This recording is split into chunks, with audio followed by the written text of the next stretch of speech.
आकाशवाणी भोपाल से प्रस्तुत हैं प्रादेशिक समाचार।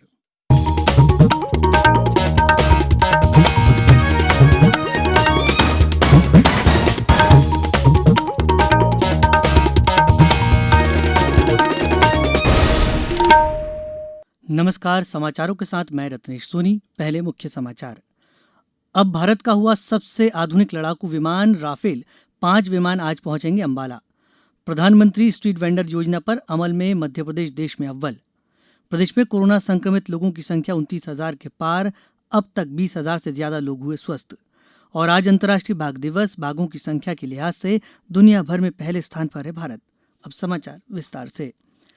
5 राफेल जेट विमानों की पहली खेप आज अंबाला पहुंचेगी। 1 सीट वाले 3 और 2 सीट वाले 2 विमानों के इस बेड़े को हरियाणा के अंबाला वायुसेना केंद्र में भारतीय वायुसेना में शामिल किया जाएगा।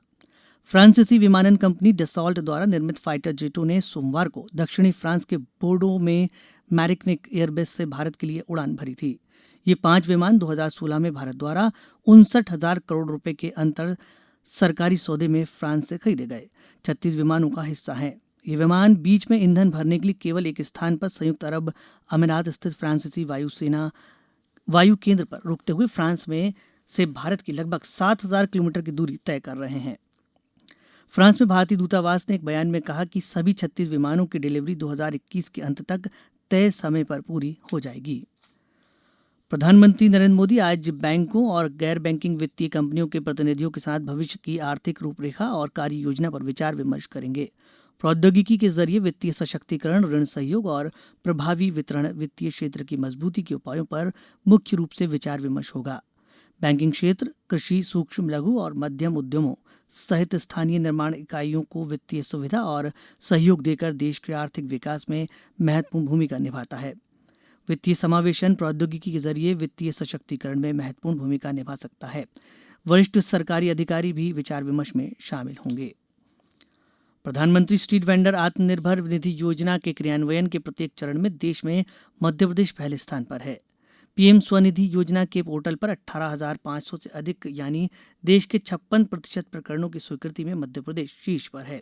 यह जानकारी मुख्यमंत्री शिवराज सिंह चौहान ने कल प्रधानमंत्री स्ट्रीट वेंडर आत्मनिर्भर निधि के वेबिनार में दी। वेबिनार में शहरी विकास मंत्री हरदीप पुरी और सांसद जेपी नड्डा सहित अन्य राज्यों के मुख्यमंत्री शामिल हुए। प्रदेश सरकार भी अन्य राज्यों की तर्ज पर रैपिड एंटीजन टेस्ट की शुरुआत करने जा रही है। स्वास्थ्य मंत्री डॉक्टर प्रभुराम चौधरी ने कल रायसेन में बताया कि इसकी शुरुआत भोपाल और मुरैना में पायलट प्रोजेक्ट के रूप में की जाएगी। भोपाल में 1,000 और मुरैना में 2,000 किट खरीदी जा रही हैं। उन्होंने बताया कि टेस्ट उन लोगों पर किया जाएगा जिनमें कोरोना के लक्षण नजर नहीं आ रहे हैं। मुख्यमंत्री शिवराज सिंह चौहान की अध्यक्षता में कल देश की पहली वर्चुअल कैबिनेट बैठक हुई। वीडियो कॉन्फ्रेंसिंग के माध्यम से मंत्रियों ने विभिन्न स्थानों से भागीदारी की। मंत्रिपरिषद ने निर्णय लिया है कि चंबल एक्सप्रेस वे का नाम बदलकर अब चंबल प्रोग्रेस वे होगा।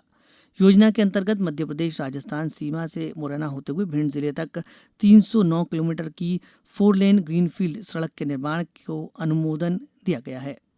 कैबिनेट ने यह भी निर्णय लिया है कि जन आरोग्य योजना के अंतर्गत पात्रता रखने वाले व्यक्तियों द्वारा मान्यता प्राप्त चिकित्सालयों में कोरोना का इलाज करने पर निर्धारित पैकेज के मान से आयुष्मान भारत निरामया मध्यप्रदेश द्वारा 40% व्यय भार राज्य वहन करेगा। अब समाचारों में वक्त एक ब्रेक का। ये समाचार आप आकाशवाणी भोपाल से सुन रहे हैं। हमारे समाचारों को अब आप कभी भी और कहीं भी अपनी सुविधा के अनुसार सुन सकते हैं। ये समाचार बुलेटिन YouTube, ट्विटर और फेसबुक पर AIR न्यूज भोपाल पेज पर सुने जा सकते हैं। इसके अलावा आप हमारी वेबसाइट newsonair.com पर या AIR न्यूज ऐप पर भी समाचार सुन सकते हैं। ब्रेक के बाद समाचारों में एक बार फिर आपका स्वागत है। प्रदेश में कल 628 नए कोरोना वायरस मरीज मिलने के साथ ही राज्य में कोविड-19 मरीजों की संख्या बढ़कर 29,217 हो गई है। वहीं एक दिन में संक्रमण के शिकार 10 रोगियों की मृत्यु के साथ ही इस महामारी के कारण मरने वालों की संख्या 830 हो गई है। कल प्रदेश के एक मंत्री और प्रदेश भाजपा संगठन महामंत्री भी पॉजिटिव आए हैं। एक रिपोर्ट। राज्य के स्वास्थ्य बुलेटिन के अनुसार पिछले 24 घंटों में अस्पतालों से 552 कोरोना वायरस रोगियों को छुट्टी दी गई है। इसके फलस्वरूप राज्य में स्वस्थ हुए लोगों की संख्या बढ़कर 20,343 हो गई है। अच्छी बात यह भी है कि कल से 10 जिलों में कोरोना वायरस का कोई नया मामला सामने नहीं आया है। मध्य प्रदेश में अब 8,044 सक्रिय मामले हैं। राज्य में 3,226 एक्टिव कंटेनमेंट क्षेत्र भी हैं। मध्य प्रदेश में अब तक कुल 7,24,000 नमूनों का परीक्षण किया गया है। कल भी 12,600 से अधिक नमूनों का परीक्षण किया गया। इनमें 4.9% नमूने पॉजिटिव मिले हैं। वहीं दूसरी ओर राज्य में 836 फीवर क्लिनिक संचालित किए जा रहे हैं, जिसमें कोविड-19 के शुरुआती लक्षणों का परीक्षण किया जा रहा है। संजीव शर्मा, आकाशवाणी समाचार, भोपाल। इंदौर में कुल पॉजिटिव मरीजों की संख्या 7,132 और भोपाल जिले में 5,862 हो गई है। खंडवा जिले में कल 11 नए कोरोना पॉजिटिव मिले हैं। वहीं 8 मरीजों को संक्रमण मुक्त होने पर अस्पताल से छुट्टी दे दी गई है। धार जिले में भी 11 मरीज मिले हैं। इससे कोरोना संक्रमितों की संख्या बढ़कर 372 हो गई है, जबकि 275 रोगी ठीक हो चुके हैं। जबलपुर जिले में 28 व्यक्ति पॉजिटिव मिले हैं। यहां संक्रमितों की संख्या बढ़कर 1,091 हो गई है। मंडला जिले में अब 21 संक्रमित पाए गए हैं, जिनमें 15 संक्रमित स्वस्थ होकर घर लौट गए हैं। मुरैना जिले में 24 नए संक्रमित मरीज पाए गए हैं। वहीं सतना में कल 28 नए पॉजिटिव केस मिले। प्रधानमंत्री आदर्श ग्राम जलनल योजना के तहत इंदौर जिले में 12.25 करोड़ रुपए से अधिक की लागत के कार्य किए जाएंगे। जल जीवन मिशन की बैठक में जिले के 19 गांवों के लिए नल जल योजना का अनुमोदन किया गया है। अगले चरण में इसके लिए निविदाएं आमंत्रित की जाएंगी। योजना के तहत इन चयनित गांवों के प्रत्येक घर में पाइपलाइन के माध्यम से शुद्ध पेयजल की सुविधा उपलब्ध करवाने का लक्ष्य रखा गया है। आज अंतर्राष्ट्रीय बाघ दिवस है। केंद्रीय पर्यावरण मंत्री प्रकाश जावड़ेकर ने कल नई दिल्ली में मीडिया को संबोधित करते हुए बाघों की संख्या की दृष्टि से भारत का पहले स्थान पर होना इस बात का सूचक है कि यहां इनके संरक्षण के कारगर प्रयास किए गए हैं। इसके पहले उन्होंने कल विश्व बाघ दिवस 2020 की पूर्व संध्या पर अखिल भारतीय बाघ अनुमोदन रिपोर्ट 2018 और बाघों के बारे में एक पोस्टर भी जारी किया। श्री जावड़ेकर ने बताया कि दुनिया में बाघों की कुल संख्या में से करीब 70% भारत में है। उन्होंने कहा कि देश में बाघ अभयारण्यों की संख्या बढ़कर 50 हो गई है। बाघ दिवस के मौके पर प्रदेश में आज राज्य स्तरीय आयोजन भोपाल के वन विहार राज्य उद्यान में आयोजित किया जा रहा है। कार्यक्रम में वन मंत्री कुंवर विजय शाह प्रमुख रूप से शामिल होंगे। यह कार्यक्रम सुबह 11:30 पर होगा। यह राज्य स्तरीय आयोजन वर्तमान में कोविड-19 जनित परिस्थितियों और भोपाल में लॉकडाउन के कारण वर्चुअल प्लेटफॉर्म पर आयोजित किया जा रहा है।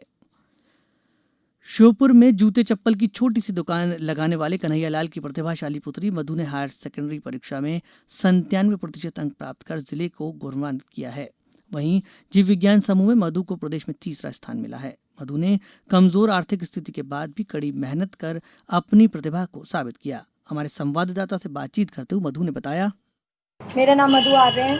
मैं शासकीय उत्कृष्ट उच्चतर माध्यमिक विद्यालय में पढ़ी हूँ। मैं रोज हर विषय को 2-2 घंटे देती थी। रोज 4 बजे उठ के पढ़ाई करती थी। 8 से 10 घंटे रोजाना पढ़ती थी। मेरा एम डॉक्टर बनने का है और मैं डॉक्टर बनना चाहती हूँ। तो मुझे गवर्नमेंट से ये कि मुझे आगे हेल्प करें ताकि मैं डॉक्टर बन सकूँ। इंदौर जिले की 8 नगर परिषदों में अनुसूचित जाति जनजाति यानी पिछड़ा वर्ग और महिलाओं के लिए वार्ड आरक्षण की कार्यवाही आज की जाएगी। इन 8 नगर परिषदों राऊ, हातोद, मानपुर, महूगांव, सांवेर, गौतमपुरा, बेटमा और देपालपुर के वार्डों की आरक्षण प्रक्रिया दोपहर 2 बजे से कलेक्टर कार्यालय के सभा कक्ष में होगी। गौरतलब है कि प्रत्येक नगर परिषद में 15-15 वार्ड के लिए आरक्षण किया जाना है। अब कुछ समाचार संक्षेप में। प्रदेश के नगरीय निकायों की स्वयं की आय में वृद्धि किए जाने के लिए आयुक्त नगरीय प्रशासन और विकास की अध्यक्षता में उच्च स्तरीय समिति का गठन किया गया है। गृह मंत्री डॉक्टर नरोत्तम मिश्रा ने कहा है कि छोटे और मध्यम जिलों में अराजपत्रित अधिकारियों और कर्मचारियों की आवास संबंधी समस्याओं का निराकरण करने जिले में बहुमंजिला आवासीय परिसर बनाए जाएंगे। उज्जैन में कोरोना संक्रमण की रोकथाम में नियमों का पालन न करने पर अब तक 228 लोगों से 28,000 से ज्यादा जुर्माना वसूल किया गया है। 94 लोगों को अस्थायी जेल भी भेजा गया है।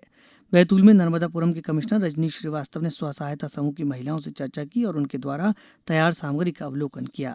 अंत में मुख्य समाचार एक बार फिर। अब भारत का हुआ सबसे आधुनिक लड़ाकू विमान राफेल 5 विमान आज पहुंचेंगे अंबाला। प्रधानमंत्री स्ट्रीट वेंडर योजना पर अमल में मध्य प्रदेश देश में अव्वल। प्रदेश में कोरोना संक्रमित लोगों की संख्या 29,000 के पार। अब तक 20,000 से ज्यादा लोग हुए स्वस्थ। और आज अंतर्राष्ट्रीय बाघ दिवस। बाघों की संख्या के लिहाज से दुनिया भर में पहले स्थान पर है भारत। इस बुलेटिन में इतना ही।